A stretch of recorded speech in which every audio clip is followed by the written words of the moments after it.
Kevin Lee's fighting this weekend. Where did the whole Kevin Lee thing start with you? Okay.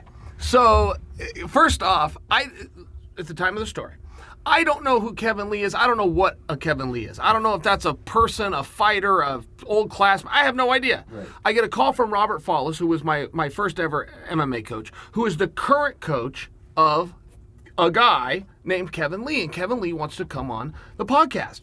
And he's on me a lot. I mean, it's like every other day. It's hard to even hear from Robert Follis. I mean, I was hearing from him a lot. Yeah, may rest in peace, about Kevin Lee.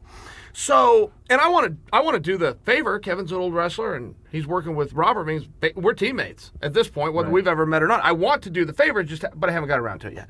So then I did a podcast, and I was having an issue because I moved houses. And when I moved houses, my cat would always run back to the other house. And then that homeowner was calling me and mad that my cat was there. But, you know, if you've never had a cat before, you don't know. But you can't own a cat. Right. You can love a cat, but you can't make it love you. Like, a cat's just going to do what a cat wants to do. So I keep getting the cat, and I was trying to recruit it and bring it to my house. I did everything you're supposed to do. Put it in the laundry room for 2 weeks, open it up to the house for another 2 weeks before you release it outside. I mean, I did everything. I was on Google. I was getting expert advice.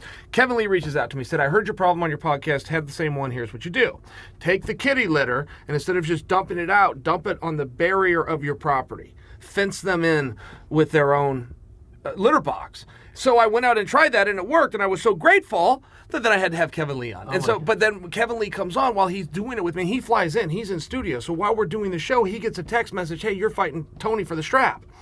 So we got to finish the podcast, go find a gym, go do a workout. We've got to get this guy fed and trained and to bed. I mean, the whole bit. And we just really hit it off. You know, Kevin is just a very curious guy. Kevin wants to know everything about everything. He wants to learn more. He wants to learn from different people. He wants new experiences. He's just a very curious person, and I think it makes him a lot of fun. And he's a deep down, dirty dog competitor. Yes. I mean, he wants to win.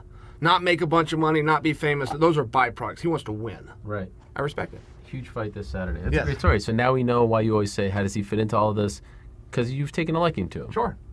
That's a great story. No. Where does Kevin Lee fit into this? But it's a fair question.